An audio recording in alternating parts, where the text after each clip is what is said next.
Bonjour et bienvenue dans l'épisode 3 de Passeport pour les vacances.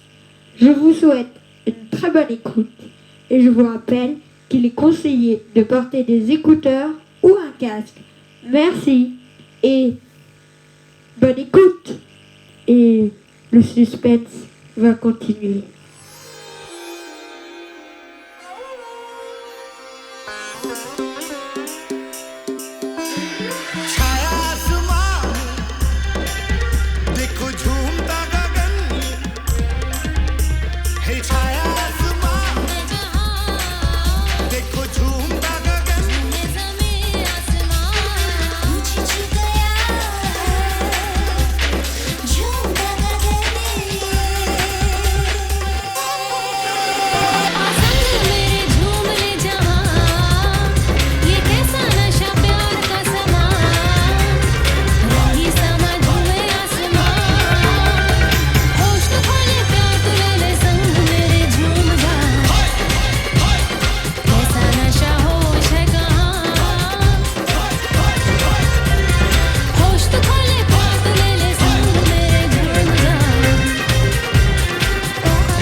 Julien déjeuna rapidement et il monta dans sa chambre qui avait l'air d'être pas loin du grenier. Il chercha dans la valise que ses parents lui avaient laissée pour les vacances des vêtements propres et se dirigeant dans le couloir en pensant « Mais j'ai pas vu de salle de bain, elle se trouve où ?» Il tourna en rond avant qu'il entende une petite voix. « Tout au fond du couloir. »« Merci !» Et l'enfant fila dans la direction indiquée par la voix qu'il entendait. Il ouvrit la porte et derrière celle-ci se trouva une énorme salle d'eau. Dans la baignoire, on aurait pu s'y baigner.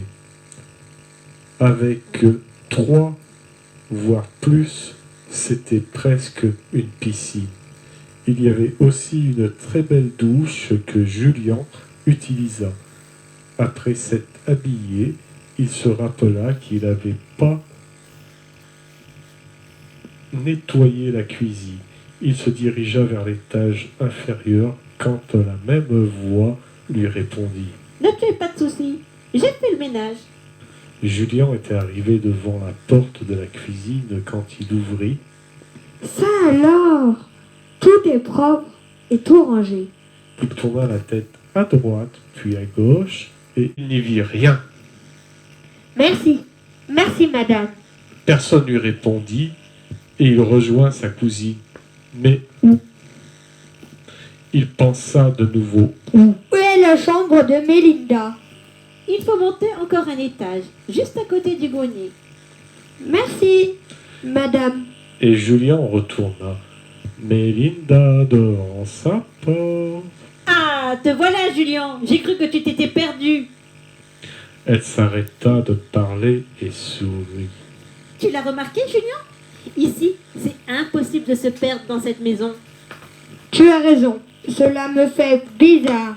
Maintenant que tu le dis, je ne savais pas où était la salle de bain et on me l'a indiqué. Je ne savais pas où était ta chambre et là aussi on me l'a dit. Tu vois, la magie existe. Ce qui est étrange, c'est que je n'ai pas vu la personne qui m'a renseigné. Tu vois, Julien, que c'est bizarre. Et pour le ménage, alors? Tu avais raison, Mélinda. Il était fait. La personne doit être rapide, car il y avait beaucoup de choses à ranger, en plus du ménage. Mélinda s'approcha de lui et lui murmura dans le creux de son oreille. C'est de la magie. Viens, on va au grenier. Les enfants se dirigeaient au grenier de la maison. Julien remarqua qu'il y avait un symbole sur le centre de la porte, le même qu'il avait sur le pendentif qu'il portait. Il posa sa main sur la poignée, mais la porte ne s'ouvrit pas. Il força et força, mais rien n'y changea. Que faire, Mélinda? Laisse-moi réfléchir un instant. J'ai une idée. Sa cousine le regarda et sortit de dessous sa robe un pendentif qui n'était pas identique au sien, mais qui portait le même signe en relief. Elle approcha le symbole et le posa sur le dessin de la porte, et celle-ci s'ouvrit comme par magie d'un grincement qui fit trembler toute la maison. Julien recula quand des étincelles firent leur apparition. Mais qu'arrive-t-il ici? Il y avait plein de petites étoiles brillantes sur le sol. Attention, Julien! Mélinda ne put finir sa phrase. Elle se sentit soulevée par un vent, et quand son regard se posa sur Julien, Au secours! elle attrape sa main. Je suis là avec toi, Julien! Une sorte de tornade avait apparu et entourna les deux enfants, et il disparut dans un grand boom. Et la porte se referma à nouveau sur eux. J'espère que cet épisode vous a plu et moi je vous dis à très bientôt. Au revoir.